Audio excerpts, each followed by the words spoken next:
Today's episode is sponsored by Globally Paid. Globally Paid is a service that integrates payment acceptance into any software to help businesses scale faster and without friction. Globally Paid handles credit card processing, fraud protection, payouts, dispute alerts, and chargeback management. And Globally Paid is all about great relationships, global payments, custom tech. Everything begins and flows with compliance. For more information, visit globallypaid.com.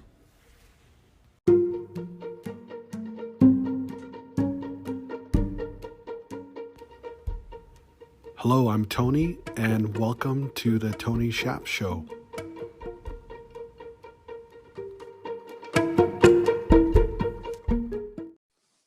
Well, hello, everybody. Welcome back. This week, I have Neil with us. I'm super excited to have him come here and share some particular gems with us. And I'm really excited and interested in sharing with you who he is, what he does, and what he's all about, and where he's going. So, Neil, a big warm welcome from me and our audience. Welcome to the Tony Shap Show.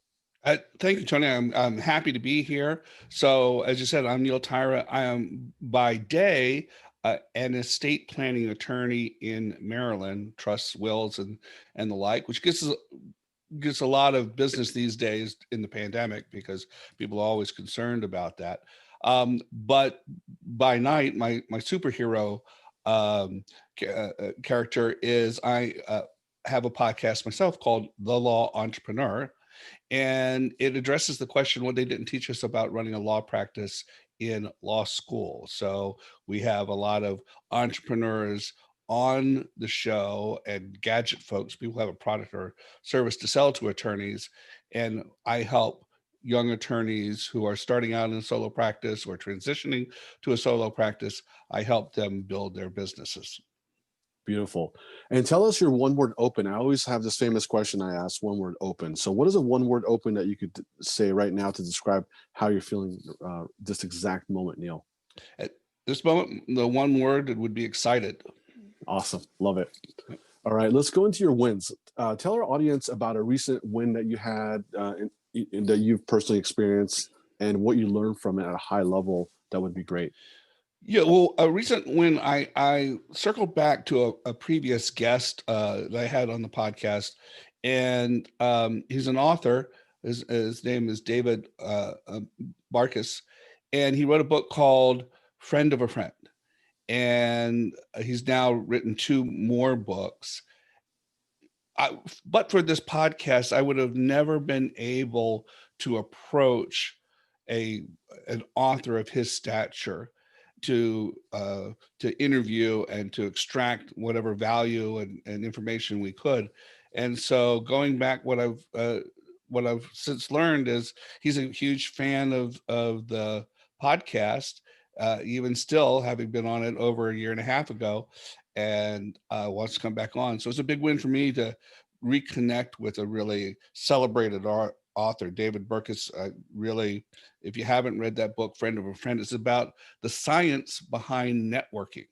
So if you're an entrepreneur and you're trying to build your business through networking or network marketing, you have to read this book because it's the underlying science behind why networking works. Great. Thanks for sharing that with us.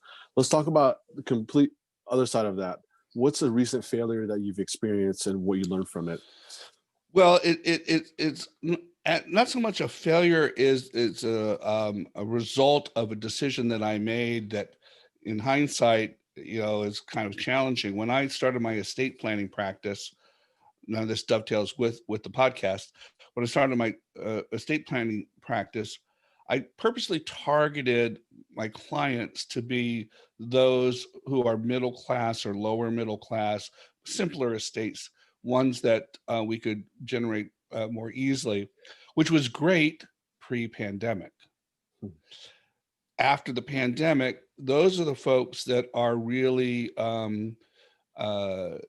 dealing with challenges about paying their mortgage, putting food on the table, educating their kids. So they don't have time to worry about doing an estate plan. So from an entrepreneurial perspective, I think the failure to note there is you're making a marketing decision about your target audience that might not have the flexibility that's necessary to adapt to changing conditions. Got it. Got it. Um, Tell our audience, what is your your favorite online tool that you use for business today? I think the tool that I use the most is Canva, canva.com. It's a web-based platform for doing design work.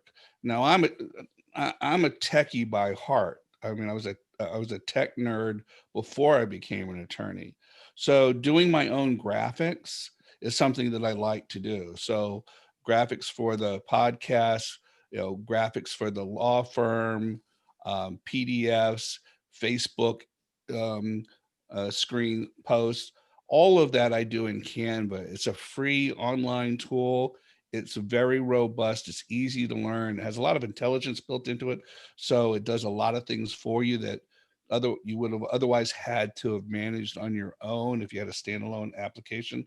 Now the web-based application does that for you. So really valuable tool. And if you use Canva to generate some graphics for your business, you'll find that there's a huge universe of people who can help you with that and expand upon it. So if you wanted to hire, say, a virtual assistant to take that Canva product and make it even better, it's easy to do. It's easy to find it. So it's not an obscure platform. It's very widely known. Excellent. Now, if you were in my shoes, what's one question that I should ask you, or what's one question that you wish people would ask you, Neil, that they typically never ask? Why did you start the podcast in the first place? I like it. So the answer to that question is I started it to get free advice. I figured, I had coaching, and I wasn't entirely happy with the coaching that I was getting, and so I've always enjoyed podcasts. I figured if I started a podcast and interviewed smart people, that some of it might rub off, and I might get smarter as a result. And I thought, well, if I could do that for 3 to 6 months, that's a great project. I would have learned a few things, and it'd be worth my time and effort.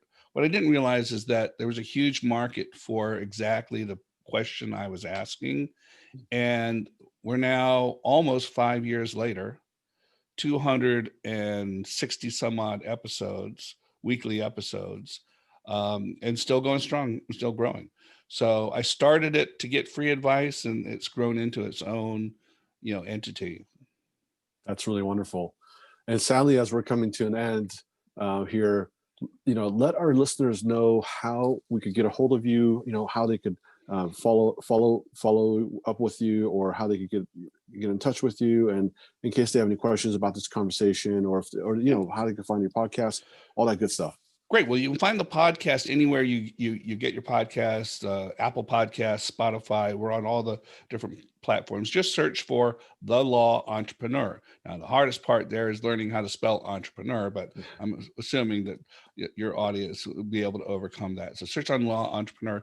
And the same thing in terms of how to reach me. You can reach me at Neil, Neil, at thelawentrepreneur.com. So Neil at thelawentrepreneur.com.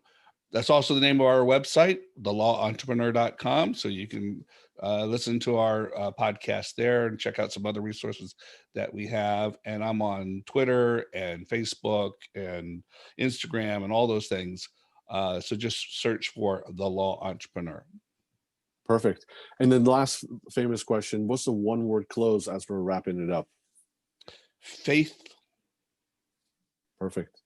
Well, there you have it, folks.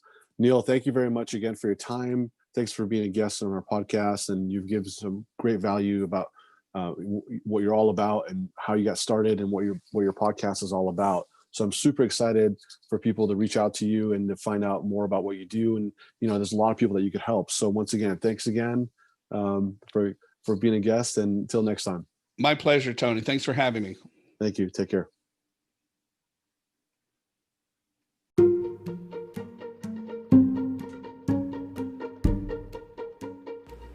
And there you go. I hope you enjoyed it, and great to have you, and thanks for listening, and don't forget to subscribe and stay tuned for the next episode. Till next time, onwards and upwards.